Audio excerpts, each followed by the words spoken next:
তো গাইস আমার হাতে আছে চকলেট, আরিয়ানকে বোকা বানাবো। এইখানে আছে আরিয়ান। আরিয়ান এই নাও বিস্কিট খাও আর চকলেট খাও। আমাকে সুরে বোকা বানাও।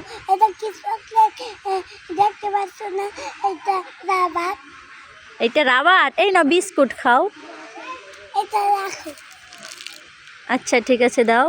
তো বিস্কুটগুলো খেয়ে বলো কেমন। আরে তোমার আবার বিস্কুট বলছো? আরে এটা তো চকলেট, আম চকলেট, ম্যাঙ্গো চকলেট দেখতে পাচ্ছ না? কোথায় দেখি? এখানে কি আমের ছবি দেওয়া আছে? কই দেখি। আরে এখানে তো কোনো আমের ছবি দেওয়া নেই, এইখানে তো লেখা আছে মিস্টার ম্যাঙ্গো। হ্যাঁ? আরে মিস্টার ম্যাঙ্গোই তো। ম্যাঙ্গো মানে কি বলো? আম। আম। আমজা। আম জাম। এইটা তো কখনোই শুনিনি। তুমি কোথায় পড়েছো? এইটা বইয়ে পড়েছো? খুলে দাও। খুলে দেব? কেন তুমি খুলতে পারো না? এই নাও খুলে দিয়েছি।